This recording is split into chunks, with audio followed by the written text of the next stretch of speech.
Hello all, welcome back to our channel. ఇవాళ వీడియోలో quick and ఈజీగా చేసేసుకునే ఒక లంచ్ బాక్స్ రెసిపీనే చూడబోతున్నాము. ఎప్పుడైనా బిజీ డేస్లో అన్నము కూర ఇలా సెపరేట్గా చేసుకునే టైం లేనప్పుడు క్విక్ అండ్ ఈజీగా ఈ టమాటో పులావ్ని అయితే ట్రై చేసి చూడండి. ఇది వండుకోవడానికి పెద్ద టైం కూడా పట్టదు. 1 pot రెసిపీ అనమాట. సైడ్ ఇలాగా రైతాతో తీసుకున్నా కూడా చాలా కమ్మగా ఉంటుంది. ఇంకెందుకండి లేట్, బ్యాచిలర్స్ బిగినర్స్ ఎవరైనా కూడా టక్కని చేసేసుకునే విధంగా టమాటో పులావ్ని ఎలా తయారు చేసుకోవాలో చూసేద్దాం పదండి. ముందుగా ఒక గిన్నెలో 1 కప్పు బాస్మతి రైస్ తీసుకొని అందులో నీళ్లు పోసుకొని శుభ్రంగా ఒక 2 to 3 times వాష్ చేసేసుకొని ఒక 15 to 30 minutes వరకు నానబెట్టేసుకోవాలి. తర్వాత స్టవ్ ఆన్ చేసుకొని ప్యాన్ పెట్టుకొని అందులో 2 tablespoons నూనె పోసుకోవాలి. అలాగే 1 tablespoon నెయ్యి కూడా వేసుకొని 2 బిర్యానీ ఆకులు, కొద్దిగా దాల్చిని, అలాగే 2 ఇలాచి, 1 బ్లాక్ ఇలాచి, 1 జాపత్రి, 1 అనాస పువ్వు, 4 లవంగాలు, స్టోన్ ఫ్లేవర్, 1/2 spoon సోంపు, ఈ మసాలా దినుసులన్నీ కూడా వేయించుకోవాలి. అలాగే 1 గుప్పెడు జీడిపప్పులు కూడా వేసుకొని మొత్తం అంతా కూడా వేయించుకోవాలి. తర్వాత నిలువుగా కట్ చేసి పెట్టుకున్న 2 ఉల్లిపాయలు కూడా వేసుకోవాలి. ఈ ఉల్లిపాయలు మంచి గోల్డెన్ బ్రౌన్ కలర్ వచ్చేంత వరకు కూడా వేయించుకోవాలి. తర్వాత 1 రెమ్మ కరివేపాకు కూడా వేసుకొని వేయించుకోవాలి. ఉల్లిపాయలు కొద్దిగా ఫ్రై అయిన తర్వాత ఇందులో కట్ చేసి పెట్టుకున్న 2 పచ్చిమిరపకాయలు కూడా యాడ్ చేసుకోవాలి. ఇక్కడ చూస్తున్నారు కదా, ఉల్లిపాయలు బాగా వేగిపోయినాయి. ఈ మాత్రం వేగితే సరిపోతుంది. తర్వాత 1 tablespoon అల్లం వెల్లుల్లి పేస్ట్ వేసుకోవాలి.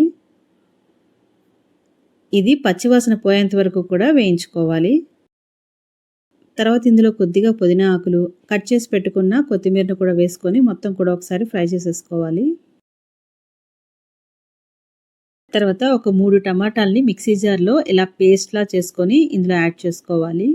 దీనికోసం వాడే టమాటాలను అయితే బాగా పండింది మంచి కలర్ ఉన్న టమాటాలను తీసుకుంటే టేస్ట్ కూడా చాలా బాగుంటుంది.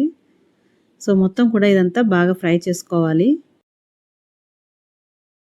ఈ టమాటాలంతా కూడా దగ్గర పడేంత వరకు కూడా ఫ్రై చేసుకోవాలి. ఇక్కడ చూస్తున్నారు కదా, మ్యాక్సిమం మొత్తం కూడా దగ్గర పడిపోయింది. తర్వాత రైస్కి సరిపడా ఉప్పు, అలాగే కారము, 1/2 teaspoon garam masala powder, 1/2 teaspoon ధనియాల పౌడర్ కూడా వేసుకొని మొత్తం ఒకసారి బాగా కలిపేసుకోవాలి. తర్వాత 1 tablespoon పెరుగు కూడా వేసుకొని మొత్తం కూడా కలిపేసుకోవాలి. తర్వాత సన్నగా నిలువుగా కట్ చేసి పెట్టుకున్న 2 టమాటాలను కూడా యాడ్ చేసుకోవాలి. మీకు కానీ టమాటా ముక్కలు ఇలా నిలువుగా వద్దనుకుంటే మొత్తం కూడా పేస్ట్ చేసి వేసేసుకోవచ్చు. ఈ టమాటా ముక్కలు కొద్దిగా వేగిన తర్వాత ఇందులో మనము కడిగి పెట్టుకున్న బాస్మతి రైస్ని వేసుకోవాలి. నీళ్ళంతా వంచేసి ఉట్టి రైస్ని వేసుకోవాలి. ఇలా ముందు రైస్ని వేసి ఫ్రై చేసుకుంటే మంచి ఫ్లేవర్గా ఉంటుంది రైస్ కూడా. ఈ మసాలా మొత్తం రైస్కి పట్టే విధంగా ఒకసారి బాగా కలిపేసుకోవాలి. తర్వాత ఇందులో 1.5 కప్పులు నీళ్ళు పోసుకోవాలి. ఇక్కడ నేను వాడింది బాస్మతి రైస్ కాబట్టి 1 కప్పుకి 1.5 కప్పులు నీళ్ళు అయితే కరెక్ట్గా ఉంటుంది. అదే మీరు నార్మల్ బియ్యంతో చేసుకునే పని అయితే 2 కప్పుల వరకు నీళ్ళు పడుతుంది. సో మొత్తం ఒకసారి బాగా కలిపేసుకున్న తర్వాత ఒక పొంగు వచ్చేంత వరకు కూడా ఉంచుకోవాలి. ఇలా కొద్దిగా పొంగు రాగానే మూత పెట్టి ఉడికించుకోవాలి. ఇప్పుడు మూత పెట్టి ఒక 3 whistles వచ్చేంత వరకు కూడా ఉడికించుకోవాలి. 3 whistles వచ్చిన తర్వాత స్టవ్ ఆఫ్ చేసేసుకొని పూర్తిగా ప్రెషర్ అంతా పోయే వరకు కూడా వదిలేసేసేయాలి. ఇలా ప్రెషర్ మొత్తం పోయిన తర్వాత మూత ఓపెన్ చేసుకోవాలి. అంతేనండి, మనకి గుమగుమలాడే టమాటా పులావ్ అయితే రెడీ అయిపోయింది. మూత ఓపెన్ చేసి కొద్దిగా పైన ఇలా కలిపేసుకోవాలి. మరి మొత్తం కలిపేస్తే ముద్దలా అయిపోతుంది అన్నమాట వేడి మీద. సో ఒక 2 minutes కానీ ఇలా కలిపేసి వదిలేస్తే చక్కగా సెట్ అయిపోతుంది. స్టార్టింగ్ ఇక్కడ వేడి మీద కొంచెం ముద్దలా అనిపిస్తుంది కానీ కొద్దిగా చల్లారిన తర్వాత పర్ఫెక్ట్గా పొడి పొడిగా వస్తుందన్నమాట టమాటా పులావ్. ఇక్కడ చూస్తున్నారు కదా, ఎంత కలర్ఫుల్గాను పర్ఫెక్ట్ టెక్స్చర్తో ఉంది. మనకి ఇది టేస్ట్ కూడా అంత ఎక్స్ట్రాడినరీగా ఉంటుందన్నమాట.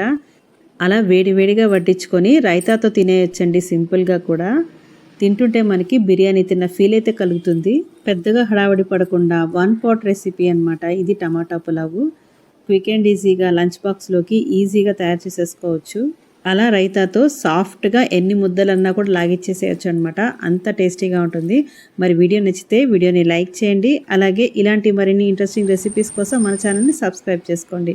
మరో ఇంట్రెస్టింగ్ రెసిపీతో మళ్ళీ కలుసుకుందాం. Thank you for watching. Have a nice day.